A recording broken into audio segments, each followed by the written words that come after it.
بسم الله الرحمن الرحيم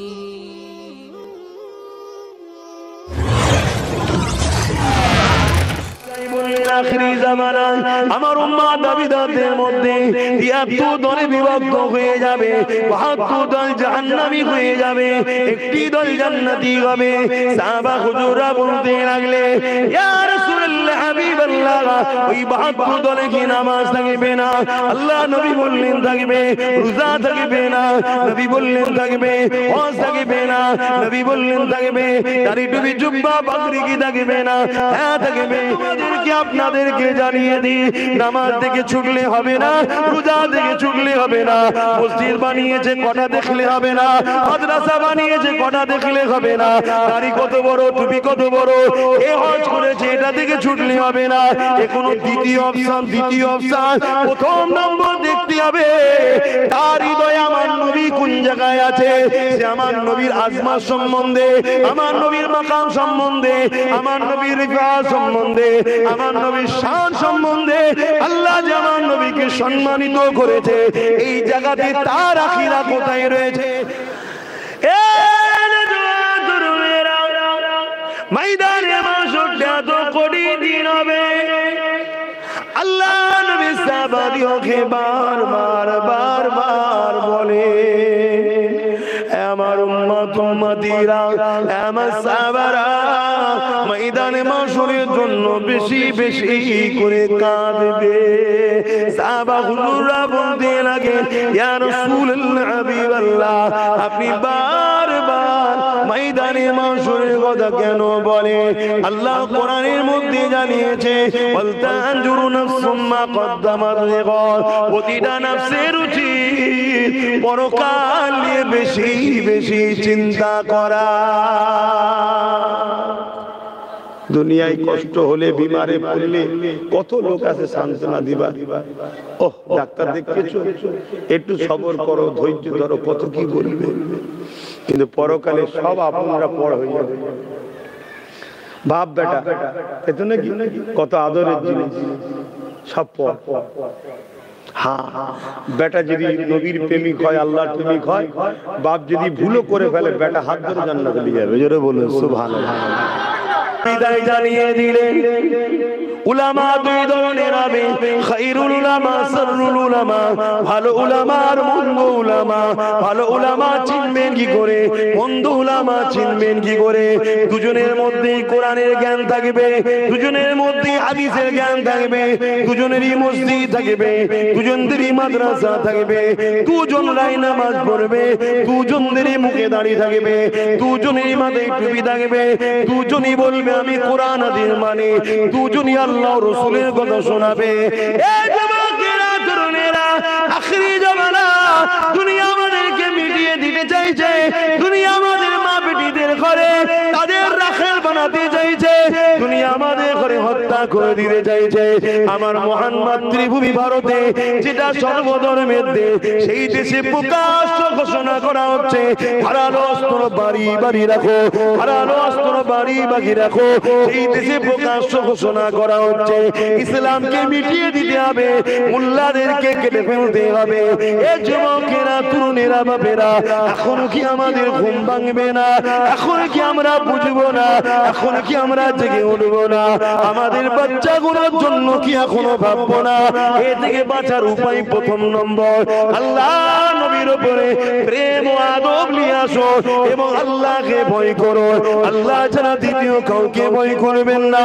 কেউ যদি আপনাকে বন্ধুকে নলের সামনে রেখে বলে এই কথাটা বল, আপনি মনে রাখবে বন্দুক থাকতে পারে তার হাতে, কিন্তু মারার মালিক সে নয়, মারার মৃত্যু দিবার মালিক আল্লাহ, বাঁচাবার মালিক হলো আল্লাহ। এই তাকেও তখনো ভয় করলে চলবে না। এইরকম ঈমান অন্তরের মধ্যে রাখতে হবে। দ্বিতীয় নম্বর হলো নবী পাকের উপরে প্রেম আদব বানাতে হবে। এ যুবকেরা, তরুণেরা, পৃথিবী জুড়ে যারা আমাদেরকে মিটাতে চায় কোটি কোটি ডলার টাকা দিয়ে আমাদেরকে মিটাবার জন্য উলামা ছদ্মবেশে, মুফতি নামে, বক্তা নামে, আলেম নামে, পীর নামে, পীরজাদা নামে সমাজের বুকে ছেড়ে দিয়েছে, যারা কিনা আমাকে কোরআন হাদিসের জ্ঞান দিবার নামে রাসূলুল্লাহর প্রেম আদব থেকে সরাবার চেষ্টা করছে। শুনছেন তো নাকি আপনারা? আমি চেষ্টা করছি যাতে কমসে কম আপনাদের ইমানটা মজবুত হয়ে থাকে। আমি আবার বলছি, সংখ্যা মাইনে রাখে না। ইসলাম বা আমরা কখনো বোম, বন্দুক, অস্ত্র, হাতিয়ার দ্বারা কামিয়াবি হইনি। আমরা যতবার কামিয়াবি হয়েছি সিনার পাওয়ারে কামিয়াবি হয়েছি। আল্লাহ নবী তাই বললেন, আখিরি জামানায় আমার উম্মাত দাবিদারদের মধ্যে ৭৩ দলে বিভক্ত হয়ে যাবে, ৭২ দল জাহান্নামী হয়ে যাবে, একটি দল জান্নাতি হবে। সাহাবা হুজুররা বলতে লাগলে, ইয়া রাসূলুল্লাহ, হাবিবাল্লাহ, ওই ৭২ দলে কি নামাজ থাকবে না? আল্লাহ নবী বললেন থাকবে। রোজা থাকবে না? নবী বললেন থাকবে। হজ থাকবে না? নবী বললেন থাকবে। দাড়ি টুপি জুব্বা পাগড়ি কি থাকবে না? হ্যাঁ থাকবে। আলেম কি থাকবে না? হ্যাঁ থাকবে। কোরআনের জ্ঞান কি থাকবে না? হ্যাঁ থাকবে। হাদিসের জ্ঞান কি থাকবে না? হ্যাঁ থাকবে। তারপরও তারা জাহান্নামী হয়ে যাবে। ইয়া রাসূলুল্লাহ, হাবিবাল্লাহ, কারণটা কি হবে? নবী আমার জানিয়ে দিলে। আর একটাই কথা নবী বললে, তাদের অন্তরে, তাদের হৃদয়ে আমি রাসূলুল্লাহ আমার খাইয়া থাকবে না, নামাজ থাকবে, রোজা থাকবে, দাড়ি থাকবে, কোরআনের শিক্ষা, হাদিসের শিক্ষা সব কিছু থাকবে। তারা কোরআন পড়বে। সাহাবারে, তোমাদের কোরআন পড়ার সঙ্গে তাদের কোরআন পড়ার যদি কম্পিটিশন করা হয়, এ সাহাবারে, তাদের কোরআন পড়ার কাছে তোমাদের কোরআন পড়াটা হাকির হবে, ছোট হয়ে যাবে। তারা এত সুন্দর করে কোরআন পড়বে, তাদের রুকু, তাদের সিজদা, এ সাহাবা তোমাদের সঙ্গে কম্পেয়ার যদি করা হয়, তাদেরটা শ্রেষ্ঠ মনে হবে। তাদের রোজার সঙ্গে তোমাদের যদি কম্পেয়ার করা হয়, তাদেরটা শ্রেষ্ঠ মনে হবে। যে সাহাবাদিগকে নবী পাক শিক্ষা দিয়েছে, যারা নবীদের পরে সম্মানিত, সেই সাহাবাদিগকে বলছে, তাদের সঙ্গে তোমাদের কম্পেয়ার করলে তাদেরটা শ্রেষ্ঠ মনে হবে। এত কিছু থাকার পরও তারা জাহান্নামী, জাহান্নামী, জাহান্নামী। ইয়া রাসূলুল্লাহ, কেন কেন? নবী বললেন, তাদের অন্তরে আমি রাসূল আমার খাইয়া থাকবে না, আমার প্রেম থাকবে না, আমার আদব থাকবে না। তাই আজকে তোমাদেরকে, আপনাদেরকে জানিয়ে দিই, নামাজ থেকে ছুটলে হবে না, রোজা থেকে ছুটলে হবে না, মসজিদ বানিয়েছে কটা দেখলে হবে না, মাদ্রাসা বানিয়েছে কটা দেখলে হবে না, দাড়ি কত বড়, টুপি কত বড়, এ হজ করেছে এটা থেকে ছুটলে হবে না। এ কোনো দ্বিতীয় অপশন, দ্বিতীয় অপশন, প্রথম নম্বর দেখতে হবে তার হৃদয়ে আমার নবী কোন জায়গায় আছে।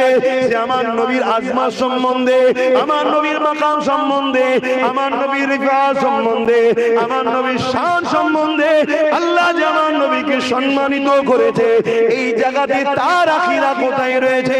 দাড়ি রয়েছে, টুপি রয়েছে, মসজিদ রয়েছে, মাদ্রাসা রয়েছে, কিন্তু জবান দিয়ে আমার নবীকে কষ্ট দেওয়ার কথা বলে, আল্লাহ নবীকে মরা বলে, আমাদের মতো মানুষ বলে, আল্লাহ নবীর ইলম কালামে কম ছিল বলে, ইলমে গায়েব জানে না বলে, রাসূল আবাদ আসা জানে না, অক্ষর জ্ঞান জানে না, রাসূলুল্লাহ ভুলে যায়।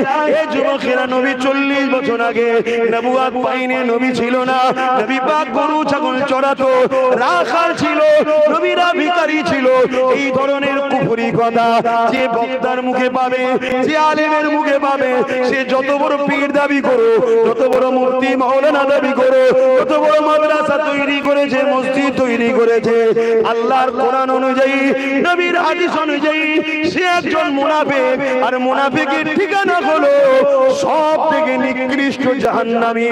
এরা হলো এই ৭২ দল, যাদের লক্ষ্য হলো একটাই, আমেরিকা, ব্রিটেন, ফ্রান্স, বিদেশিদের ডলার নিয়ে আমার নবীর উম্মত মুহাম্মাদের ঈমানকে চুরি করে নেয়া, সিনার পাওয়ারটাকে বার করে না, তাহলে এদের সংখ্যা যতই থাকুক না কেন এরা ভাই ভাই খুনোখুনি করে শেষ হয়ে যাবে, এদেরকে নিয়ে কোনো চিন্তা করতে হবে না।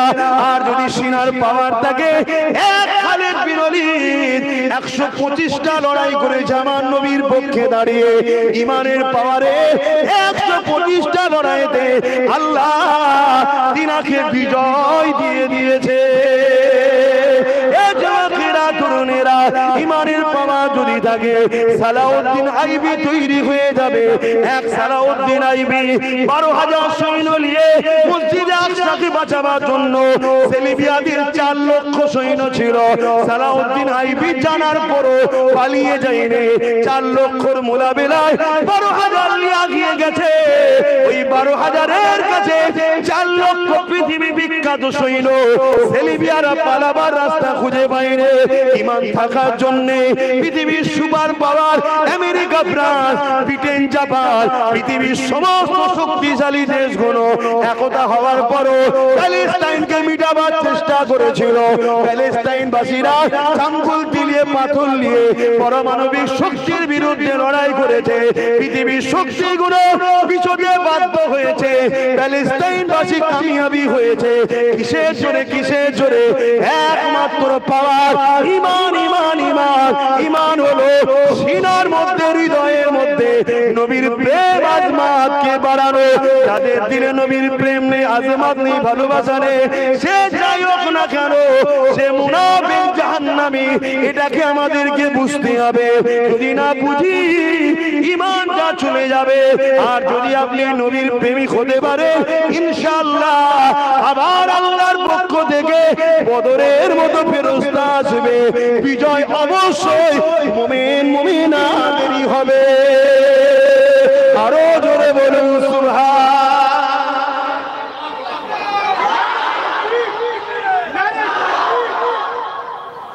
বাপ আমার, ভাই আমার, খুব ভালো করে বুঝো। দাড়ি দেখলে ঈমান চুরি করবে। ঈমানদারের মুখে যদি দাড়ি থাকে, ওই দাড়িটা হলো সুন্নাত।